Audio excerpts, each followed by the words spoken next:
Welcome to Social Influence.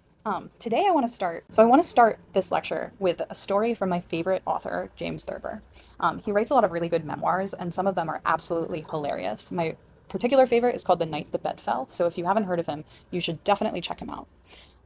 But this particular story is called The Day the Dam Broke. And I think it's the perfect illustration of what we're going to talk about in class today. So it goes like this. He is describing standing on a street one day. Suddenly, somebody began to run. It may be that he had simply remembered, all of a moment, an engagement to meet his wife, for which he was now frightfully late. Whatever it was, he ran east on Broad Street, probably toward the Merrimore restaurant, a favorite place for a man to meet his wife. Somebody else began to run, perhaps a newsboy in high spirits. Another man, a portly gentleman of affairs, broke into a trot. Then inside of 10 minutes, everybody on High Street, from the Union Depot to the courthouse, was running. A loud mumble gradually crystallized into the dread word dam. The dam has broke. The fear was put into words by a little old lady in an electric car, or by a traffic cop, or by a small boy. Nobody knows, nor does it really now matter. 2,000 people were abruptly in full flight. "Go east," was the cry that arose away from the river. "East to safety. Go east, go east." A tall, spare woman with grim eyes and a determined chin ran past me down the middle of the street. I was still uncertain as to what was the matter, in spite of all the shouting. I drew up alongside the woman with some effort, for although she was in her late 50s, she had a beautiful, easy running form and seemed to be in excellent condition. "What is it?" I puffed. She gave a quick glance and then looked ahead again, stepping up her pace a trifle. "Don't ask me. Ask God," she said. I absolutely love this story. If you didn't get it from the actual tidbit I just shared, basically he's standing on the street and all of a sudden, one person starts running because he has an appointment, and then randomly another person had started running for some unrelated reason. And then everybody else on the street assumed that they were running away from something important. And so gradually, 2,000 people began running. And then eventually it seemed like people started to assume that this dam had broke. And so everybody was sprinting down the street in this huge emergency, thinking that the dam had broken. When no dam had broken, it all started because one person started running. Now, this is the perfect example of social influence, which is defined as any change in an individual's thoughts, feelings, or behaviors that's caused by other people. So we're going to cover three main topics today. The first is going to be conformity. Why do we do what other people do? The second will be obedience to authority. Why do we listen to what authority figures tell us to do? And how far does our desire to obey authority go? Can authority figures get us to do things that go against our moral compasses? And then persuasion. How do we form beliefs and how do we change minds? So we're going to start with conformity. And I want to start with this experiment that's so simple but so elegant. And I'll show you exactly what it was. It involves an elevator. So, you walk into an elevator and naturally you turn and face the door, right? It's just what we do without even thinking.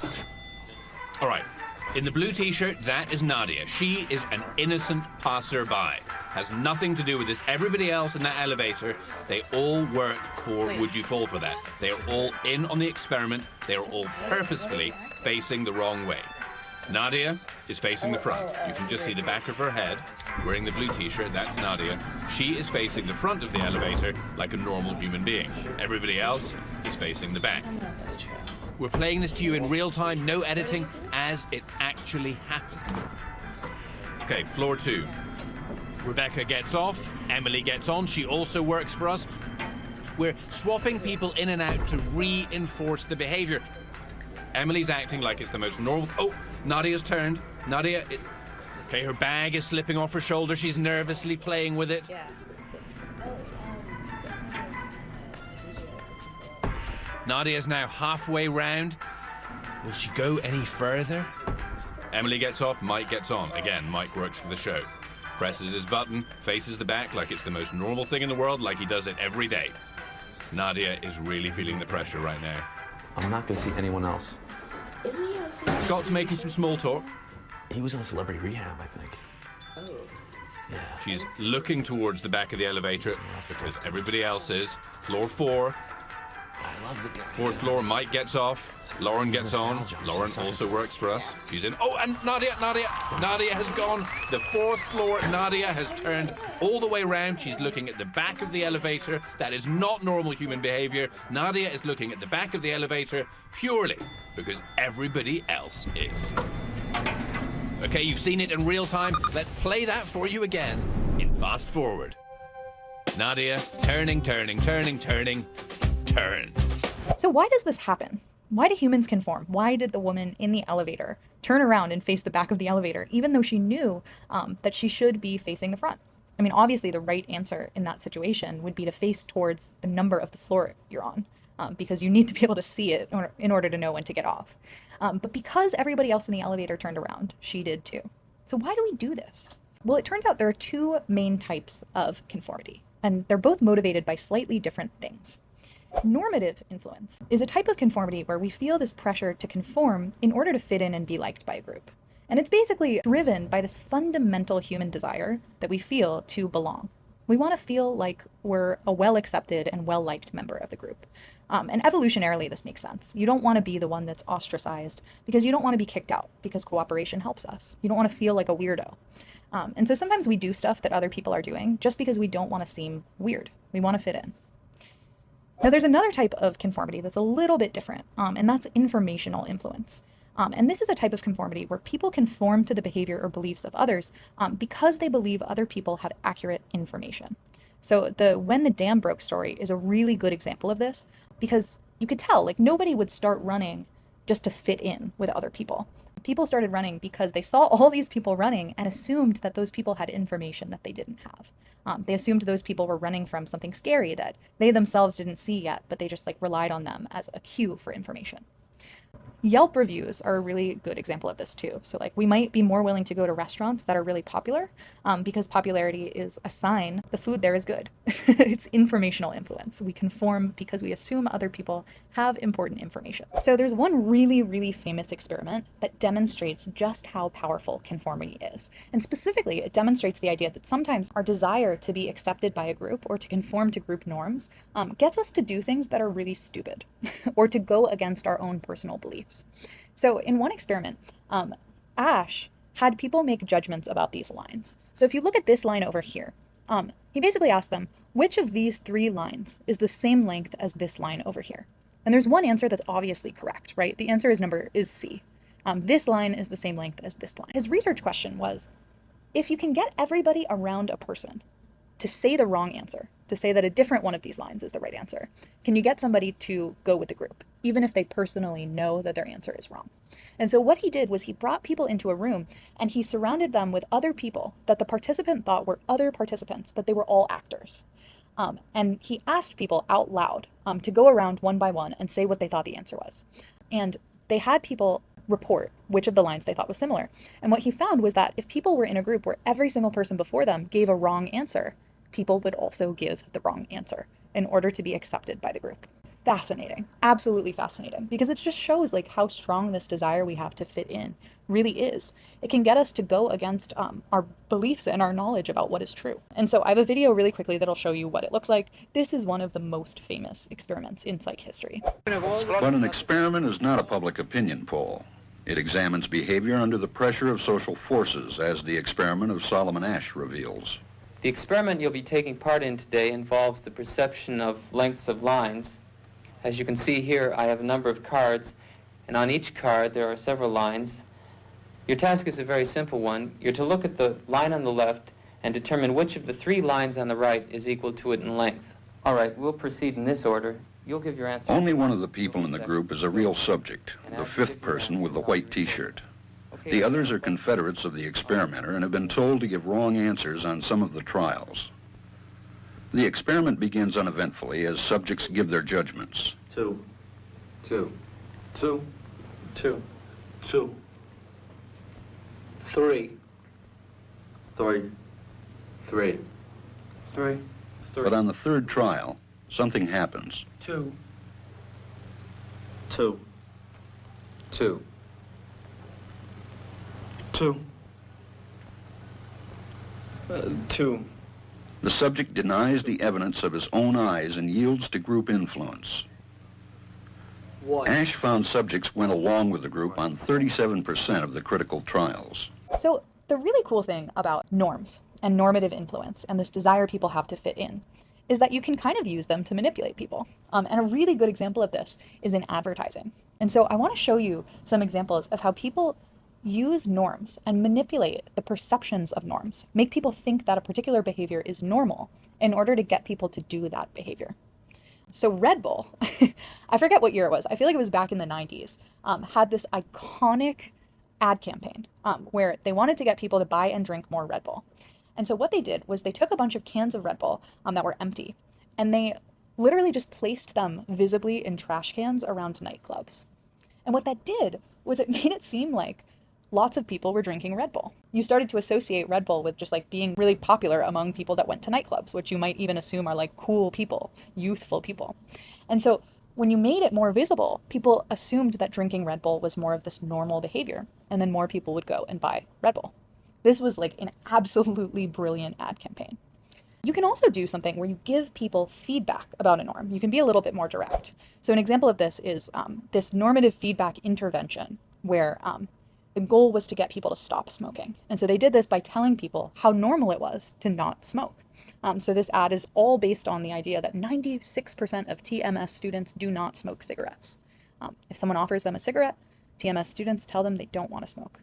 And what this does is it makes you feel like if you don't feel like smoking, that's more of a normal behavior. And so you can use this people's desire to fit in to sort of influence their behavior in a really cool way. Okay, so we talked about conformity. Now we're going to move on to obedience to authority. And we're going to start by talking about the Nuremberg trials. So after World War II, when millions of Jewish people were killed in a genocide, 24 major Nazi leaders were tried for crimes against humanity, for genocide and war crimes. And one of the most common defenses that they gave was, I was just following orders. I was just following orders. And this became known as the Nuremberg defense, the claim that individuals shouldn't be held personally responsible for actions they were ordered to carry out by higher up people. But this is like probably one of the most extreme examples of the fact that human beings will do atrocious things simply because somebody who has authority over them tells them to do it. Now, depending on how you feel, you might not buy this. You might say, well, there must have been something unique about Nazis that made them capable and willing to so willingly kill Jewish people. But research tells us that they're actually not that unique. Most of us will go further than we think we're capable of going simply because somebody tells us to. And it's actually one of the scarier parts of human nature, that we feel this strong pressure to obey. And so obedience to authority, the definition of it, is our tendency to follow the orders or instructions of authority figures, even if it goes against our personal beliefs or values.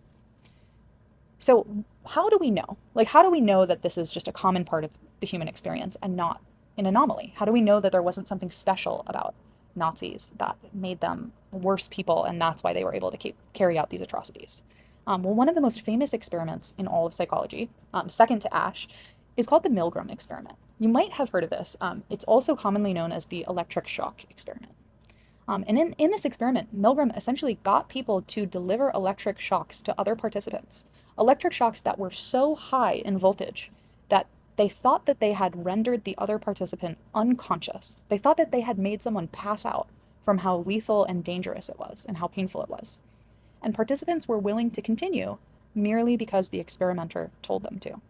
And this is cool because it's not even like the experimenter in this experiment had any sort of power over their livelihood. This is not a boss. They're not worried about being fired. This is just somebody who's in a lab coat telling them that the experiment has to go on. And people listen. People will listen when they perceive someone to be in authority. And what's interesting too is that nobody thinks that they will do this. Everybody thinks that they're the exception to this rule. So I'm going to show you this video of the Milgram experiment, and it'll show you exactly how it was carried out. A decade earlier, psychologist Stanley Milgram had also looked at how we respond to authority. In order to understand how people were induced to obey unjust regimes and participate in atrocities such as the Holocaust, he set up an experiment. Volunteers were told they were taking part in scientific research to improve memory. Would you open those and tell me which of you is which, please? Teacher. Learn. Teacher. Separated by a screen, the teacher would ask the learner questions in a word game and administer an electric shock when the answer was incorrect. He was told to increase the voltage with each wrong answer. Cloud. Horse. Rock. House. Answer. Wrong. 150 volts. Answer, horse. Oh.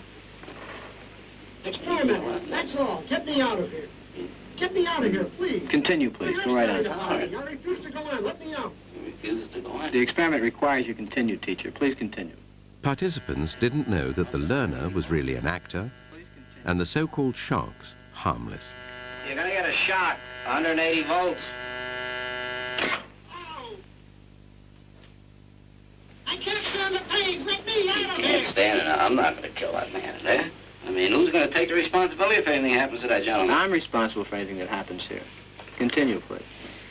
All right, next one. Slow. Walk, dance, truck, music.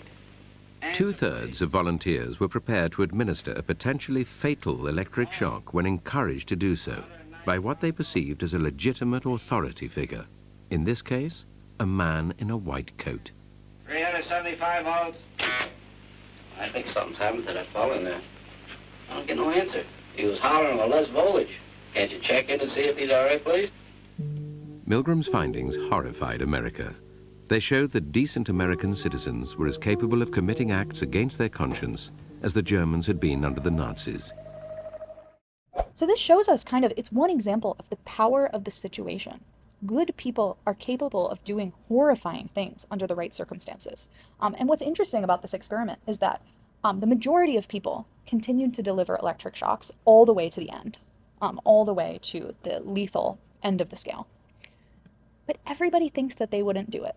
Everybody thinks they're the exception to this rule. We have a sort of bias to think that we would behave differently if we were in this situation. Now, this is not the only experiment that showed the power of the situation. Now, we're going to talk about another experiment. I want you to know that it's called the Stanford Prison Experiment. And I want you to know that the reputation this experiment now has in the field is it is sort of the experiment we talk about when we talk about ethics. Because this was the experiment that kind of took things a little bit too far. And it started opening up questions about, what can we do to participants in the name of scientific research, and what is too far? So this is called the Stanford Prison Experiment because a researcher named Phil Zimbardo created a fake prison on the campus of Stanford University, and he recruited participants to come live in the prison. And he assigned some of them to take on the roles of guards, and he assigned the rest of them to take on the role of prisoners. It wasn't really a very good, it wasn't a well-designed experiment. He essentially just observed their behavior, and he kind of got a little bit more involved than he should have. So I don't want you to take away that this is the best version of experimental design that you've ever seen. But I want you to take away that there's a power in the situation that makes people do horrible things. I'm going to show you clips of what the people who were assigned to be guards started to do to the prisoners. They took on this role just because a researcher had asked them to, and they started to exhibit horrendous behavior, really, really aggressive and disgusting behavior. And mind you, everybody involved in this experiment was a normal college student, just like a college student that they picked off campus and paid some money to participate. If you go to Google and type in the word experiment, one of the first things you'll see is the Stanford Prison Experiment. It's probably the best-known psychological study of all time. It all began in West Coast America on a summer's day back in 1971, when college students grew their hair long, protested against their government, were pro-peace and totally anti-authority. Or so we thought, until Philip Zimbardo.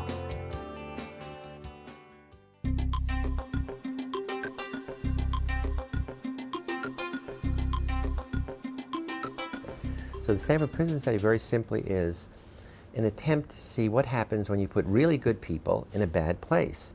We put an ad in the city newspaper, wanted students for a study of prison life lasting up to 2 weeks.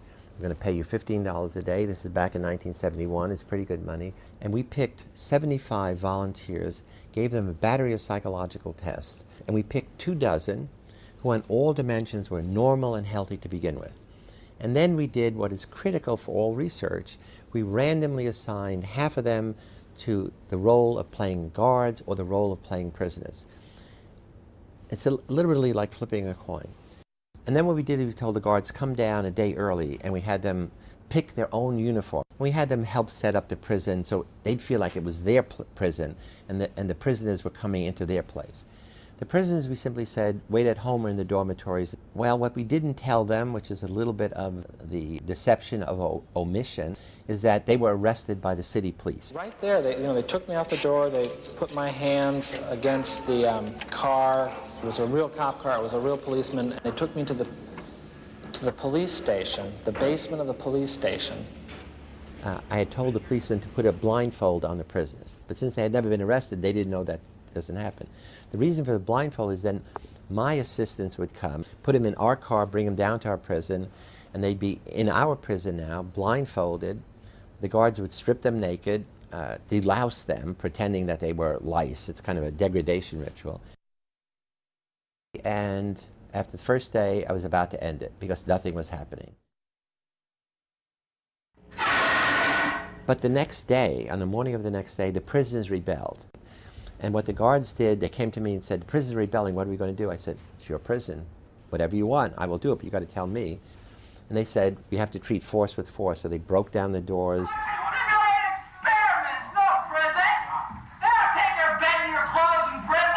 Stripped the prisoners naked, dragged them out. Some of them, they tied up their feet. They put them in solitary confinement, which was a tiny little hole in a closet, about this big, dark. And they said, at this point, everything but breathing air is a privilege. Food is a privilege, clothes are a privilege, having a bed is a privilege. And so the guards began to say, here are the new rules. And the new rules are, you are dangerous and we are going to treat you as such. And then it began to escalate. Each day, the level of abuse, aggression, violence against prisoners got more and more extreme. And so the guards changed to become more dominant.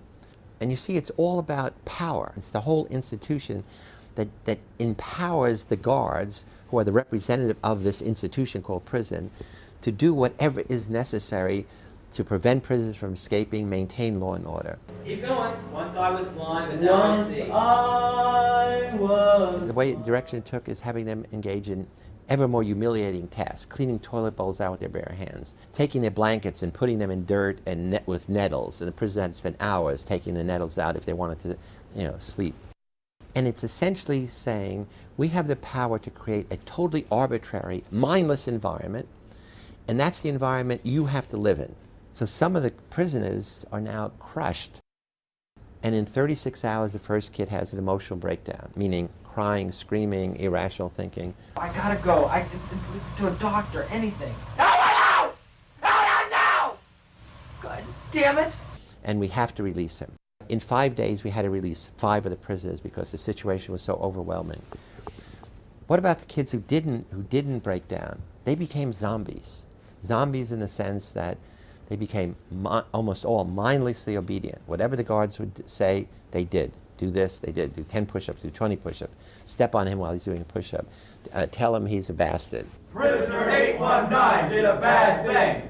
Prisoner 819 did a bad thing. It was horrifying to see the kids break down. It was even more horrifying to see these other kids just become mindlessly obedient. Because of what prisoner 819 did, my cell is a mess.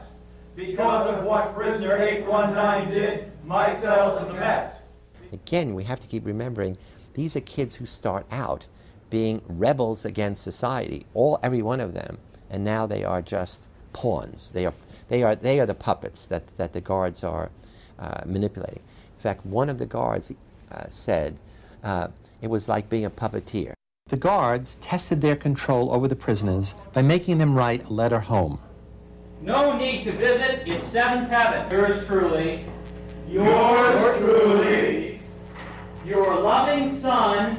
Your loving son. And put the name there that your mother gave you. The results were surprising because I did not expect the transformation of good kids into pathological prisoners or abusing guards to occur so quickly and so extremely. That is, we had assumed from all other research, that there would be verbal abuse, they would make fun of them, there would be teasing, there would be bullying, but not this kind of, I would call it creative evil.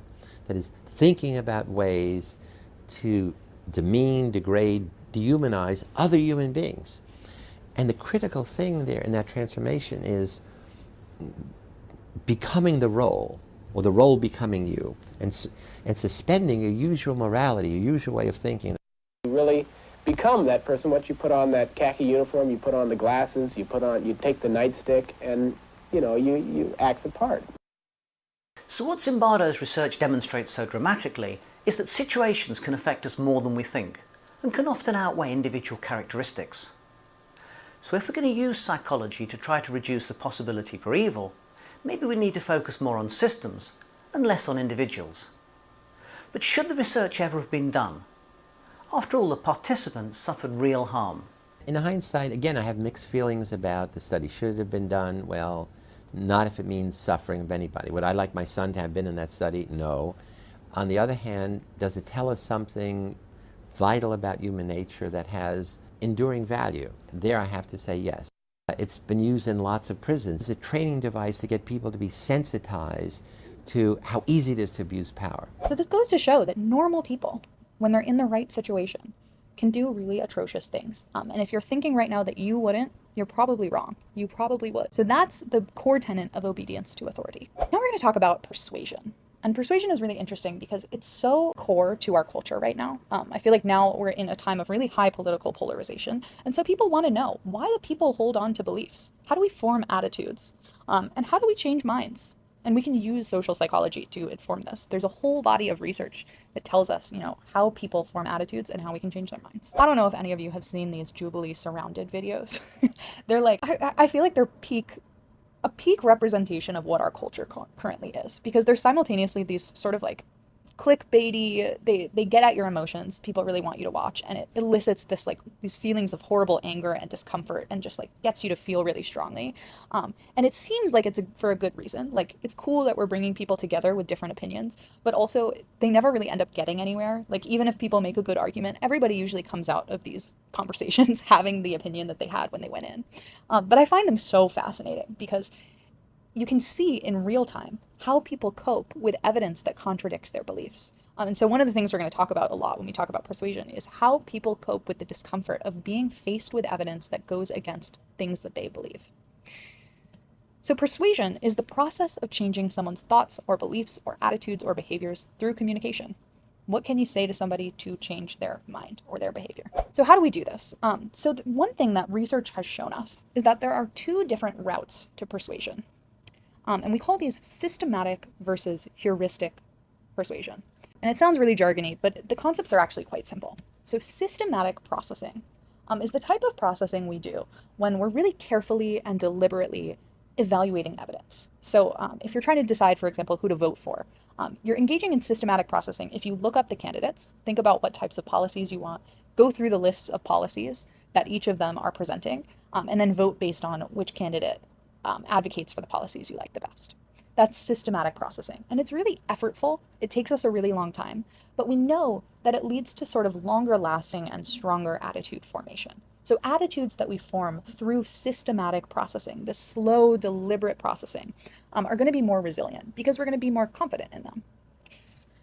Now, if you're a human being, you know that most of the attitudes we form are not formed this way. I myself am even guilty of this. Instead, we tend to use this other type of processing to decide what to believe, because the world is a really complicated place and we don't really have time to always be engaging in systematic processing. So instead we use heuristic processing. And heuristic processing is basically like using these quick surface level cues like attractiveness or tone or emotion to assess the credibility of information and form beliefs. So I put in this example of in a Vino commercial. We talked earlier about celebrity endorsements of products. And this is also an example of heuristic processing. You could look into the ingredients in an Aveeno moisturizer and then look up research about whether or not those ingredients are effective. Or you could see that Jennifer Aniston has really pretty hair and really nice skin, and she endorses Aveeno. So you could just decide that Aveeno probably works. And this second method is heuristic processing. Heuristics, by the way, are mental shortcuts we use that allow us to make decisions or pass judgments or solve problems really quickly without a lot of effort. I didn't make a slide for this, but one term you might want to be familiar with is this concept that we are cognitive misers, or we're cognitively frugal. Our brains, just like they do when we're perceiving the world, are always looking for ways to operate super efficiently. And so heuristics are these tips and tricks that our brains use to allow us to make snap judgments about things in the world, because we can't always be engaging in this type of slow processing. So instead of kind of explaining heuristics in the abstract, I'm just going to give you some examples of heuristics that we use. So I hope you can see this. So all of these in this column are different types of well-known heuristics. So the availability heuristic, the representativeness heuristic, anchoring, familiarity, they're like sort of rules of thumb that our brain uses when we're making judgments. So for example, the availability heuristic is when we judge something based on what comes to mind easily. So for example, we talked earlier in class about implicit bias, and we're going to talk about stereotypes, but one of the phenomena that we talked about was how white women on the street might see a black man and clutch their purse tighter to themselves. And this is sort of like a microaggression. And the reason for this is because it's a type of heuristic processing that's happening. They're making a judgment that this person is dangerous because really quickly, what comes to mind are these easily available stereotypes in society of black men being dangerous. And so because something is easily and readily available in our brain, we might make a judgment about it.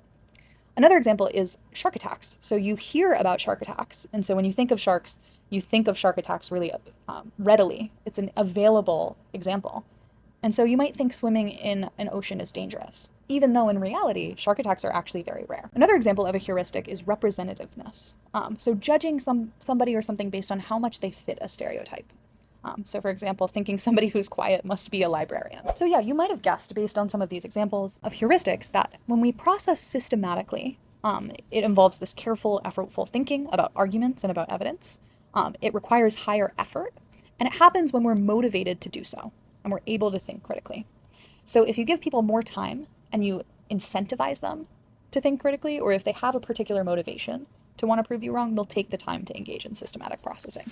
And that's sort of the key distinction, is that because we're so busy and because we tend to be multitasking and running around all the time, we're going to be engaging in heuristic processing most of the time, unless we have some reason that we want to engage in systematic processing. And so one of the key questions for persuasion is, how do we get people to stop thinking based on heuristics and start engaging in systematic processing? Here are some more examples of heuristic versus systematic processing in day-to-day life, just if you need an illustration. I'll read one or two, but I don't want to spend too much more time on it. So buying a car, systematic processing would be comparing the fuel efficiency and safety ratings and across all these different models of cars. Heuristic processing would be choosing the car because it looks cool or it's endorsed by a celebrity. For voting, it would be reading candidate platforms and fact-checking their voting records.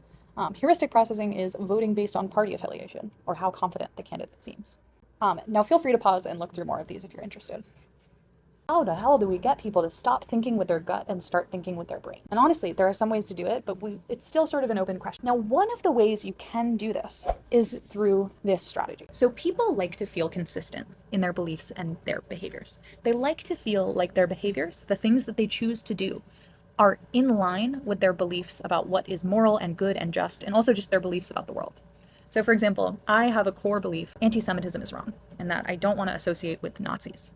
However, I think Kanye West is a brilliant artist. And so I'm going to grapple with the fact that I might still listen to his music, and it's going to make me a little bit uncomfortable that I'm listening to his music even though he said sort of bad things about Jewish people, because I'm Jewish. And so what we're going to talk about is how when people feel this discomfort that comes up, this discomfort that arises when there's this inconsistency between our behavior and our belief, it's going to trigger us to do something. And we can deal with it in different ways, but we feel this need to reduce that discomfort. So we can either change our belief so that it is now in line with our behavior. We can change our behavior so it's in line with our belief. We can come up with a justification that makes the disparity between our behavior and our belief okay. Or we can discredit the source of the information. And those are all different ways that we have found to reduce that discomfort. So that's sort of a preview. I'm going to show you what this discomfort looks like in action. So there's this TikToker who holds live debates, and his name is Dean Withers. I don't know if any of you have seen him. He hosts this TikTok live, which if you're not chronically online in the way that I am, a TikTok live is where somebody goes on TikTok and they film themselves and other people can join and like talk to them. And they live stream their conversation. And what he does is he doesn't like Trump, and so he'll have people come on who support Trump and voted for Trump, and he'll talk to them about why they made that decision, and he'll try to persuade them that they made the wrong decision. Now, it's sort of up for debate, like how productive this type of content really is. You'll notice like 99.9% of people are not changing their minds, and it does sort of make you feel bad, but there's something addictive about feeling bad while you watch the content. But he's very good at what he does, because his main mode of argument is he'll elicit this feeling of discomfort in people. He'll point out ways that they're beliefs are inconsistent with either other facts or with their behaviors.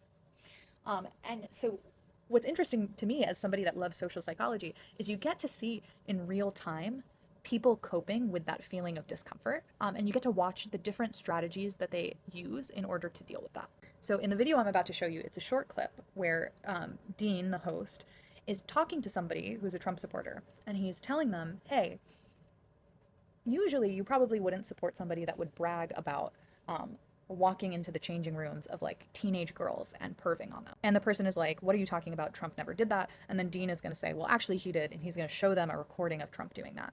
And you'll get to watch how that person reacts to this information, because they have a belief that, you know, perving on young teenage girls is wrong, but they also engaged in a behavior where they supported Trump. And so they're going to be faced with a decision where they have to decide how to deal with that dissonance between those two things. And so I'll show you what that looks like right now. The felon rapist that's hit on small children and boasted about perving on naked teenagers. That's just your opinion. No. No, it's not. When I say he's perved on teenagers, it's because he's boasted about it vocally. I ain't never seen no proof of that. Think about the conflict a little bit later on. What's this? How can it not be construed? No, I mean, some of these foreign girls, you know, Mr. Trump, in my country, we say hello with the vagina. But you could also say, as the owner of the pageant, it's your obligation to do that. So you have done that. I'll tell you the funniest is that I'll go backstage before a show. Yes. And everyone's getting dressed and ready and everything else. And, you know, no men are anywhere. And I'm allowed to go in because I'm the owner of the pageant, and therefore I'm inspecting it. You know, I'm inspecting. I want to make sure that everything is good. You're there. Yeah, the dress. Is everyone okay? You know, they're standing there with no clue. Is everybody okay? And you see these incredible-looking women. And so I sort of get away with things like that.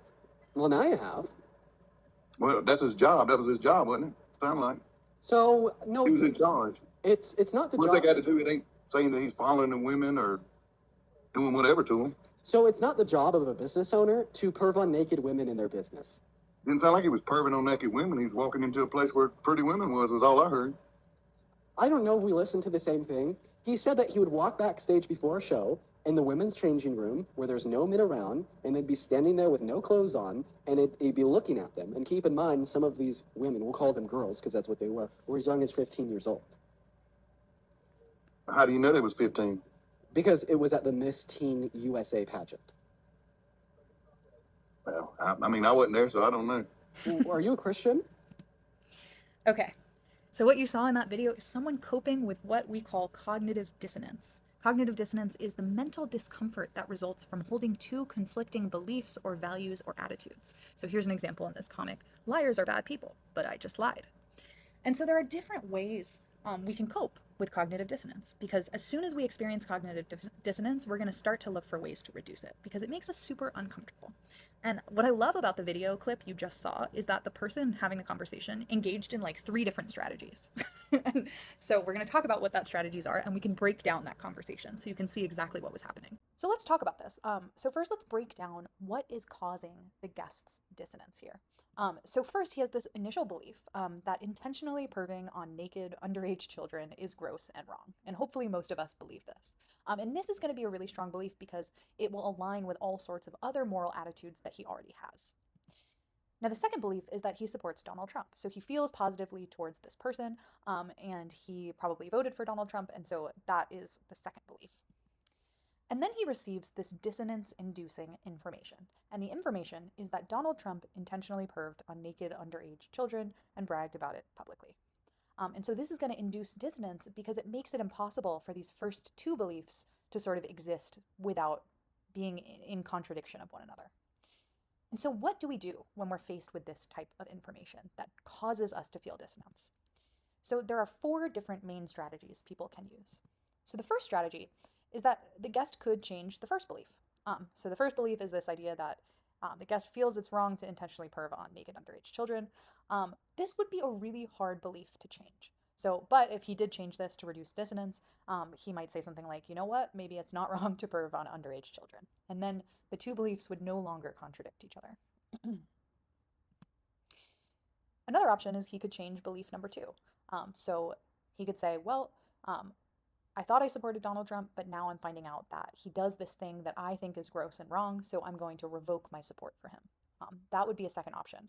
This will also be really difficult because chances are if you've decided to endorse a candidate, especially in this situation, you've already in the past engaged in behaviors that are going to be really hard to grapple with. So for example, if you feel positively towards Donald Trump now, there's a good chance you voted for him in the election. And so then coming to terms with the fact that you might have voted for somebody who perved on underage children is a difficult thing to grapple with. And it's probably not going to be something you really want to face. And so chances are the guest is not going to want to change belief number 2 either. So these first 2 options are not going to be super viable. And yeah, if the guest changed belief number 2, he might say something like, I no longer support Donald Trump. Now here's a third option. So the guest could reject the dissonance-inducing information. So if this piece of information is causing a lot of dissonance, an easy way to reduce the dissonance would be to dismiss the information entirely. So the guest might say something like, I don't believe you, that never happened, I don't trust your source. That's a really popular one, discrediting the source or saying it's fake news or this information is not real. A lot of people these days also have started saying the video was probably AI generated. Which gets a little scary when you think about it. It'll give people a really easy way to reduce dissonance by just arguing that anything that sort of causes this type of discomfort, they could just argue it's AI generated.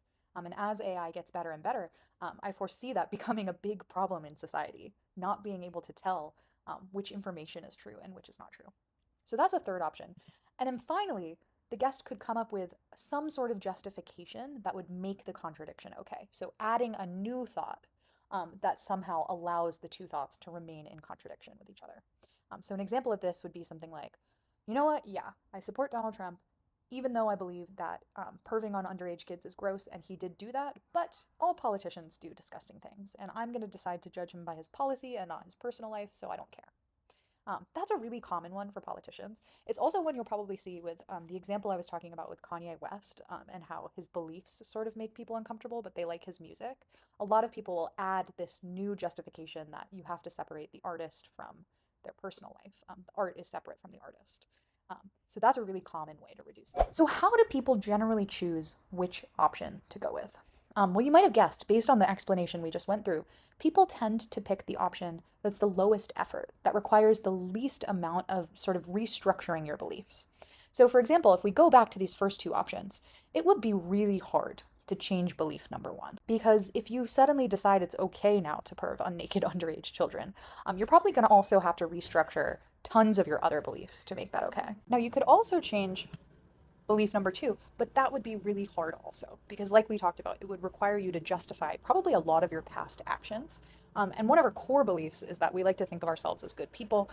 And so if you do things that you feel are wrong, it's really hard to deal with the dissonance of that plus the fact that you think of yourself as a good person. So changing belief number 2 is probably also not a viable option. And so most people, when they get into debates like this, are going to go for either option number 3, dismissing the dissonance-inducing information, or option number 4, which is coming up with some sort of justification. So just to like really hammer in the point, I'm going to show you the specific examples of each type of dissonance reduction strategy that the guest relied on, because you'll see he only used strategies 3 and 4 because he's not going to change his belief or support in Trump, and he's not going to change his belief or support in the idea that it's wrong to perv on underage children. And so he'll have to either dismiss the credibility of the source or come up with some sort of justification that makes it okay. And so let's see what happens. The felon rapist that's hit on small children and boasted about perving on naked teenagers. That's just your opinion. No. No, it's not. When I say he's perved on teenagers, it's because he's boasted about it vocally. I ain't never seen no proof of that.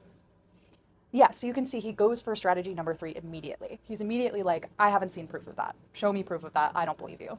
That's going to be the most common strategy. You'll see. Let's go to the next one. Before I'm inspecting it, I'm inspecting. I want to make sure that everything's good. Yeah, the dress. Is everyone okay? They say that with no clothes. Is everybody okay? And you see these incredible-looking women, and so I sort of get away with things like that. Well, now you have. Well, that's his job. That was his job, wasn't it? Sound like.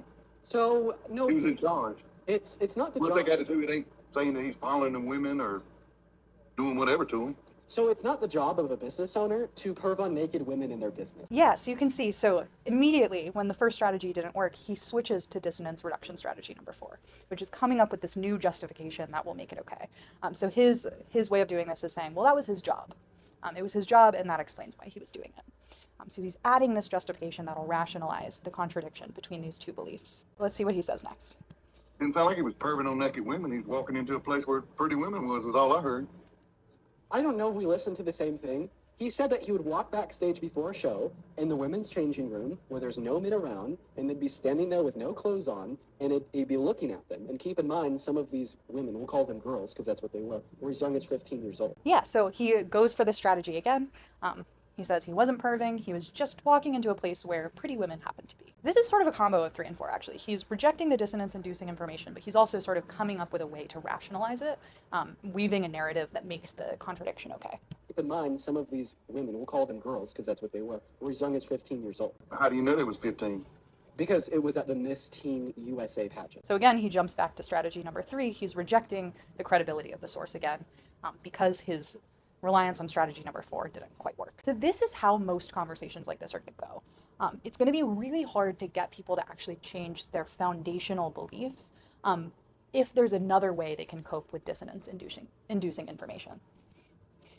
So the takeaway from this is that if you want to change minds, inducing dissonance can spark successful attitude change. Like, you can use this as a strategy to persuade people. But there's sort of a slight caveat, which is that you have to be really careful, because if you give people a chance to rely on these reduction strategies that don't involve actually changing one of their beliefs, you can actually end up just strengthening their position. They'll dig their heels further into the sand because you're kind of giving them an opportunity to practice strengthening their argument. So like you can see, the guest in this video is getting really good at coming up with justifications to explain Trump's behavior. And so now when he goes into the next conversation with someone, he has all of these arguments sort of pre-prepared. And so if you want to use dissonance induction as a mode of trying to change people's minds, you have to present a really strong argument where you got your source and it's really credible and you can prove it. You should probably have like a video or audio and a good source. And you should also make sure that you don't give them a way to sort of justify the contradiction, and you don't give them a way to dismiss the information. And you'll see this is really hard to do, especially now in this day and age. There's alternative sources of news. Like, most people can find counter evidence to almost every claim, which is why we spent a lot of time in class going through how do you assess whether a source is something you should trust, and how to make judgments about which information is reliable. That said, there are ways that you can strategically use dissonance to get people to do stuff. So one of the most fun sort of small ways people do this is with something called the foot in the door tech. And this is when you start with an initial small request before you make a larger one. The way that this works is that if somebody asks you to do something and you say yes, you've now like created a behavior. And people like to feel like their behaviors are consistent. So if you ask them for a slightly larger request after that, they're more likely to say yes because they say to themselves, well, I said yes to this other thing. I want to be a consistent person. I think of myself as a consistent person. And so I guess I should just say yes to this next request. And so it's sort of a common way that people can use to persuade each other to do things, is relying on this idea that people like to be consistent. So if you can show them that their past behavior should be predictive of their behavior in the present, then you can get them to do what you want them to do. So we went through these 3 concepts today. So first we talked about conformity, why people do what other people do. We also talked about obedience to authority. Why do we listen to what people we perceive as authority figures tell us to do? And how strong is that? And then we talked about persuasion. How do you change minds? How do you get people to alter their beliefs?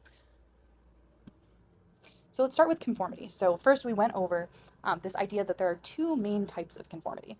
We have normative influence, which is just this idea that we conform to fit in because we all have this like really desperate belief and desire to fit in and be accepted by our peers. Then we talked about informational influence. So sometimes we conform not because we want to fit in, but because we assume other people have information that we don't have. So for example, we talked about that people running on the street example, where if everybody on the sidewalk started sprinting away, you would probably start running too because you assume that they're all running from something.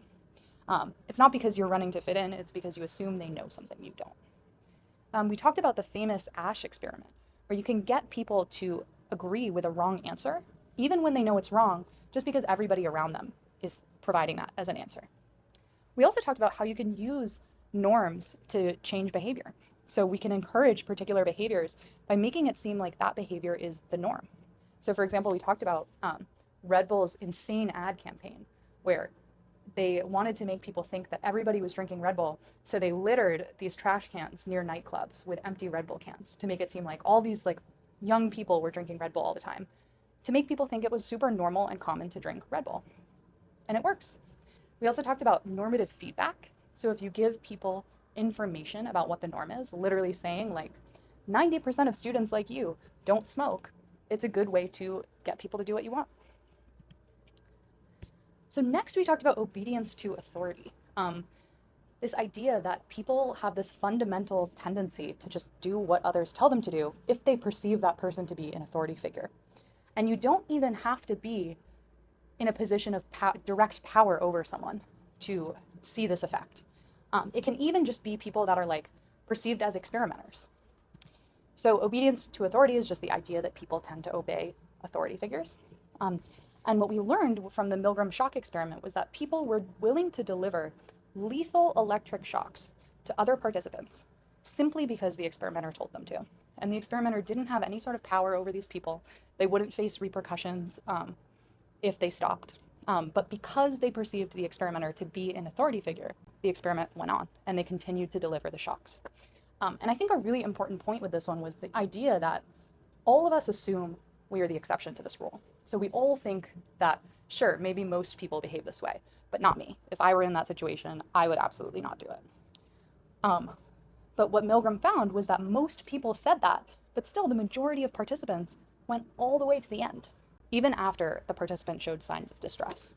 Then we talked about the Stanford prison experiment, where we found that normal people are capable of doing horrible things if you put them in the right circumstances. So just because some people were assigned to play the roles of guards and were asked to play a particular part for the sake of this experiment, they treated other people horribly, absolutely horribly. We also learned that not all experiments are ethical, and we should probably learn from this and develop some sort of system for assessing the ethics of a psychological experiment. Okay, and then finally, we talked about persuasion. So we went over these two types of processing. So there's systematic processing, which is when we form attitudes and beliefs through slow and deliberate and effortful thought. When we really carefully think about the merits of an argument or a belief and assess the evidence objectively in order to form a belief. And we know that this type of systematic processing leads to stronger held beliefs, but the problem is it's also rarer because people will only do this if they're super motivated to do it. And then we talked about heuristic processing, which is like quickly forming beliefs based on shortcuts. So seeing that somebody is in a particular category, you form a belief about them. Seeing that a celebrity endorses a product, you decide that product is probably good. And so people are more likely to use that type of processing all the time. And we tend to use heuristic processing first until we're forced to engage in systematic processing. And then finally, we talked about cognitive dissonance, which is it's a very common strategy for trying to change minds. And it's this idea that people feel super uncomfortable when they hold contradicting beliefs or behaviors. And we use different strategies to cope with this. We use different strategies to try and reduce that feeling of dissonance. And typically, when we're picking a strategy, we're going to go for the one that takes the least effort. And usually this is not going to be changing one of our core foundational beliefs, but instead it'll be trying to discredit the source, dismiss the new evidence, or coming up with some sort of justification that makes us feel okay about the contradiction in our beliefs. And then finally, we talked about how you can strategically use your knowledge of dissonance to manipulate people into doing what you want them to do. And one way you can do this is using the foot in the door technique, where you get someone to agree to something small, and that'll make them later more likely to agree to something slightly bigger, because they want their behavior to be consistent with itself. Okay, so that's all for social influence. Next lecture, we're going to talk all about social cognition, how people think about people, how people make sense of people's behavior and beliefs, and how that affects our behavior.